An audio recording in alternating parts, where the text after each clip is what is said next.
ধরো এখন রেডিও হয়ে গেছি বাড়িতে যাওয়ার জন্য। দেখো ব্যাগপত্র গুছিয়ে নিয়েছি, তারপর এখন রেডিও হয়ে গেছি আর বেরিয়ে পড়েছি স্টেশনে যাওয়ার জন্য।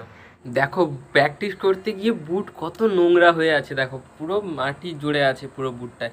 এখন সেইগুলোকে পরিষ্কার করছি, দেখো আস্তে আস্তে করে সেগুলোকে পরিষ্কার করছি। Hey guys, good morning, welcome back to our mini blog. বন্ধুরা এখন বাজে সকাল 6টা, এখন যাচ্ছি অ্যাথলেটিক প্র্যাকটিস করার জন্য আমাদের মাঠে।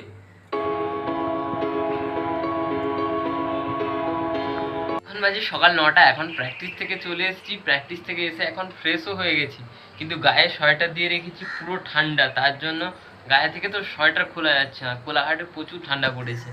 প্র্যাকটিস করতে গিয়ে বুট কত নোংরা হয়ে আছে, দেখো পুরো মাটি জুড়ে আছে পুরো বুটটায়। এখন সেইগুলোকে পরিষ্কার করছি, দেখো আস্তে আস্তে করে সেগুলোকে পরিষ্কার করছি এখন।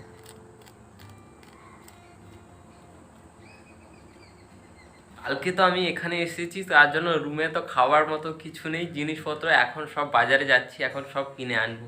এখন মার্কেট থেকে চলে এসেছি, মার্কেট থেকে কি কি জিনিস নিয়ে এসেছি সেটা এখন তোমাদের দেখাচ্ছি। তাহলে টিফিনের জন্য মুড়ি নিয়েছি আর চানাচুর নিয়েছি, একটা বিস্কুটের প্যাকেট নিয়েছি এখন, আর তার সঙ্গে নিয়েছি একটা ভেসলিন, কারণ এখন ঠান্ডাকালে ভেসলিন ইউজ করতে হয়, তার জন্য একটা ভেসলিনও নিয়ে এসেছি। বন্ধুরা এখন স্নান করে ফ্রেশও হয়ে গেছি। আজকে খাওয়াই হয়েছে ভাত আর তার সঙ্গে হয়েছে মাছের ঝোল। আর এখন খুব সুন্দরভাবে আমাদের খাওয়া দাওয়া শেষ হয়ে গেছে, আর এখন যাচ্ছি অ্যাথলেটিক প্র্যাকটিস করতে আমাদের মাঠে।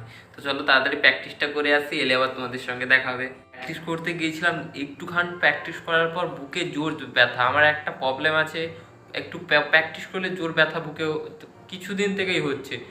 আজকে তো জোর ব্যথা, পুরো কেঁদে ফেলেছি, এত ব্যথা হয়েছে। তার জন্য এখন আবার বাড়িতে চলে যাব। বাড়িতে বাবা বললো যে পালিয়ে আসতে, ডাক্তার দেখিয়ে তারপর আবার এখানে ফিরে আসবো। তো চলো এখন আবার বাড়িতে এখনই চলে যাবো। ধরো এখন রেডিও হয়ে গেছি বাড়িতে যাওয়ার জন্য। দেখো ব্যাগপত্র গুছিয়ে নিয়েছি, তারপর এখন রেডিও হয়ে গেছি আর বেরিয়ে পড়েছি স্টেশনে যাওয়ার জন্য।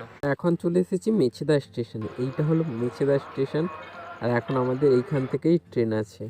আর আমাদের এখন দীঘা যাওয়ার ট্রেনও চলে এসেছে, আর এখন ঢুকছে এখন ট্রেন।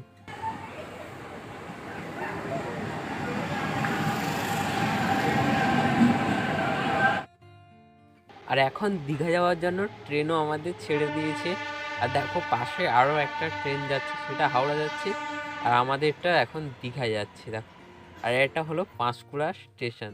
আর এখন দেখো ট্রেনের লোকও নেই, পুরো ফাঁকা। দেখো এই পাশেও পুরো ফাঁকা, আর এই পাশেও দেখো পুরো ফাঁকা, ট্রেনের লোক নেই।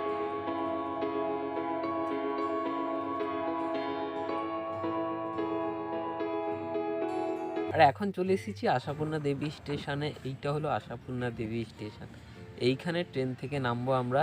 আর এখন দেখো ট্রেনও আমাদের আস্তে আস্তে স্লো হয়ে যাচ্ছে।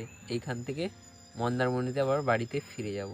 এখন ট্রেন থেকেও নেমে গেলাম, আর এখন চলে এসেছি বাড়িতে। এইটা হলো আমাদের ঘরের বাড়ি।